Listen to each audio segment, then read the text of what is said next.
Good morning students, कैसे हो मेरे प्यारे दोस्तों। तो हम लोगों ने फॉरवर्ड बायस को समझ लिया, रिवर्स बायस को समझ लिया। दो इंपॉर्टेंट वर्ड थे। फॉरवर्ड बायस में करंट मिलेगा, जबकि रिवर्स बायस में बहुत ही कम करंट मिलेगा, यानी हम उसको निगलेक्ट कर सकते हैं। तो आपका माइंड में क्वेश्चन आना चाहिए कि सर आपने तो फॉरवर्ड बायस और रिवर्स बायस एक्सप्लेन किया, तो उसका यूज कहां होगा। दोस्तों, हम लोग जो हमारे घर के अंदर जितना एसी टीवी सब कुछ चलाते हैं, उसके लिए हमें जो चाहिए वो वोल्टेज होता है, करंट होता है। दोस्तों, इसका मतलब एसी सप्लाई और डीसी सप्लाई का कुछ रिलेशन बना सकते हैं। यस माय डियर स्टूडेंट्स, तो आज का लेक्चर उसके बेस पे है। आप एसी सप्लाई में से डीसी सप्लाई में कन्वर्ट कर सकते हो। अब मैं वर्डिंग यूज कर रहा हूं, हम लोग जो प्रोसेस से एसी सिग्नल का कन्वर्जन डीसी सिग्नल में कर सकते हैं, वही प्रोसेस को दोस्तों रेक्टिफिकेशन बोला जाएगा। यानी रेक्टिफिकेशन वो प्रोसेस है कि जिसके कारण हम एसी सिग्नल का कन्वर्जन डीसी सिग्नल में कर सकते हैं। सर प्रोसेस तो बात सही है, पर सर वो मेन वर्ड बोलो कि प्रोसेस तो समझ में आ गई, वो इंस्ट्रूमेंट क्या होगा, वो डिवाइस क्या होगा, तो उसे बोला जाएगा दोस्तों रेक्टिफायर। यानी हम जिस डिवाइस की मदद से हम लोग एसी सिग्नल का कन्वर्जन डीसी सिग्नल में कर सकते हैं, तो उसे हम बोलेंगे रेक्टिफायर। दोस्तों, ये वर्ड तो दे दिया, पर हम लोग जो सही मायने में प्रोसेस करने गए तो पता चला कि पहली बार जो हमने बनाया उसमें पूरा करंट नहीं मिल रहा था, इसलिए हमने उसका वर्ड यूज किया हाफ रेक्टिफायर। फिर कुछ नया बनाया, उसको बोला फुल रेक्टिफायर। दोस्तों, यही चीज मैं डिफरेंस से समझूंगा तो मेरा काम बहुत बढ़िया हो जाएगा। तो let's start types of rectifier. First one is full wave and half, यानी half wave and full wave rectifier. दोस्तों, पहले हमें वो कोई भी डिवाइस समझना है तो उसमें क्या क्या होता है। जैसे मैं अभी बात करता हूं हाफ वेव रेक्टिफायर HWR, उसके अंदर वन ट्रांसफॉर्मर दिखाई दे रहा है आपको, एक डायोड दिखाई दे रहा है और एक हैवी रेजिस्टेंस। ये हैवी रेजिस्टेंस को हम लोग लोड रेजिस्टेंस बोलेंगे RL।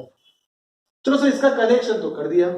अब हम एसी सप्लाई को कहां ज्वाइन करेंगे, तो जो प्राइमरी सेक्शन है उसके साथ हमने कनेक्ट कर दिया एसी सप्लाई, और जो हमारा सेकेंडरी है उसके साथ मैंने डायोड और RL का सीरीज कनेक्शन कर दिया।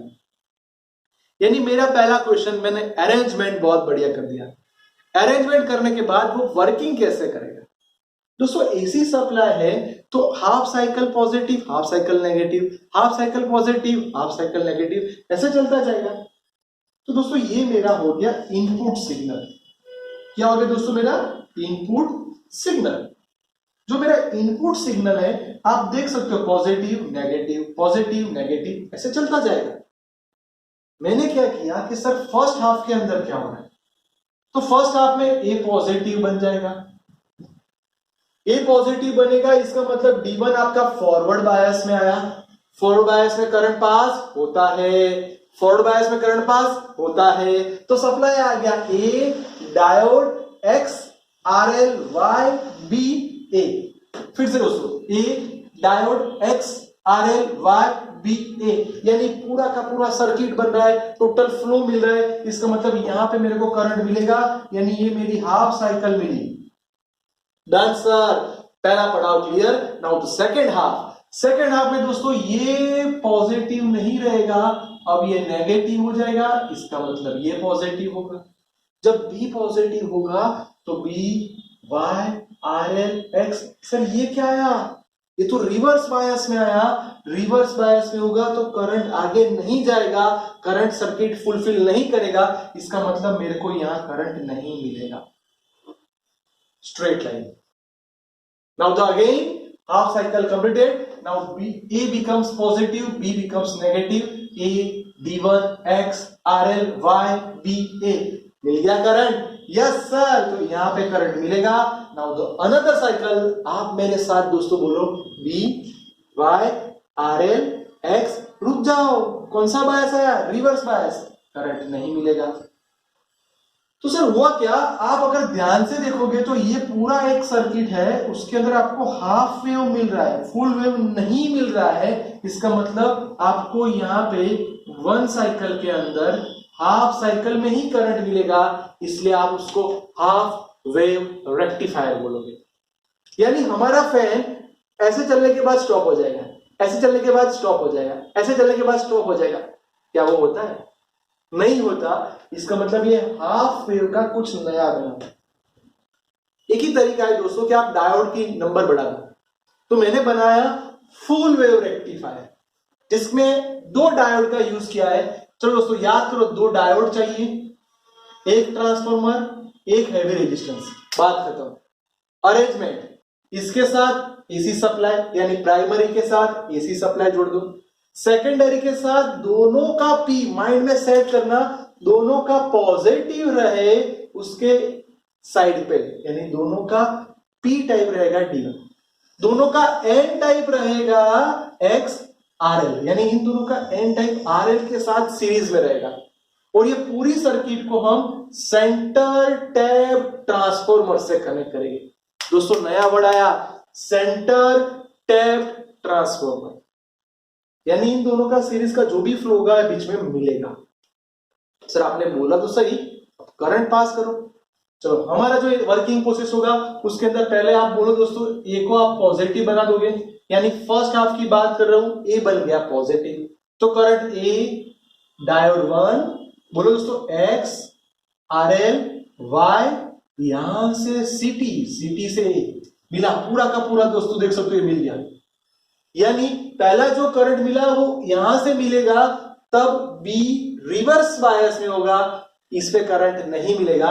पर सर ये सर्किट आप देख सकते हो, ये पूरी की पूरी सर्किट, इसका मतलब मेरे को करंट मिला, कौन से डायोड से मिला? D1 डायोड से। अब हाफ साइकिल होगी, इसका मतलब सर अब ये नेगेटिव हो जाएगा, अब ये नेगेटिव हो जाएगा, ये पॉजिटिव हो जाएगा। क्या फायदा हुआ? अगर ये पॉजिटिव हो गया तो current B diode X RL Y CT and B, repeat, B diode X RL Y CT and B। आप ग्रीन मार्कर वाली देखो, आपको समझ में आ जाएगा कि फ्लो कहां से कहां हो रहा है। देखो आ रहा है कि नहीं? Diode B D2 X RL, yes sir, यानी दूसरा करंट मिला वो ऊपर की तरफ ही मिला, पर ड्यू टू सेकेंड डायोड। अब मैं नहीं बोलूंगा फिर से ऐसा होगा, तो आपको करंट मिलेगा कौन से डायोड से? D1 डायोड से। क्यों? क्योंकि अब ये फॉरवर्ड बायस में आ गया।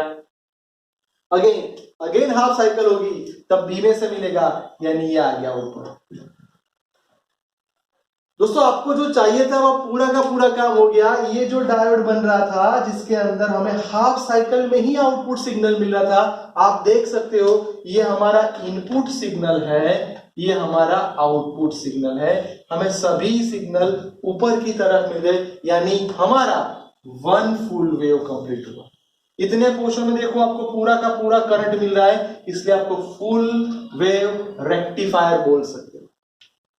दोस्तों एक बढ़िया चीज बोल रहा हूं कि डिफरेंस समझने के बाद, डायग्राम समझने के बाद, अगर मैं ऐसा बोलूं कि सपोज मैं 4 डायोड ले लूं, तो मेरे को सेंटर टैप ट्रांसफार्मर की जरूरत नहीं पड़ेगी। अगर आपने 2 की जगह पे 4 डायोड रख दिए तो आपका काम हो गया। 4 डायोड के कारण आपको सेंटर टैप की जरूरत नहीं मिलेगी, आपको करंट हर एक बाजू D1 D2 D3 D4 के कारण करंट मिलता जाएगा। दोस्तों देखो मैंने आपको डिफरेंस तो समझाया, करंट का फ्लो भी समझाया, सर्किट डायग्राम भी समझाया, आउटपुट वेव भी समझाया, और उसमें छोटे छोटे एमसीक्यू कैसे बन सकते हैं वो भी क्लियर करवाया। तो ध्यान से देख लो दोस्तों, रेक्टिफायर वाला टॉपिक, डिफरेंस वाला टॉपिक, कैसे बन रहा है वो टॉपिक, और दोस्तों इसको 2 या 3 मार्क का क्वेश्चन समझ के पक्का कर दो।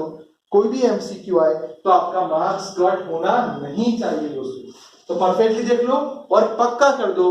मोस्ट इंपोर्टेंट दोस्तों रेक्टिफिकेशन एंड रेक्टिफायर मेरे दोस्तों।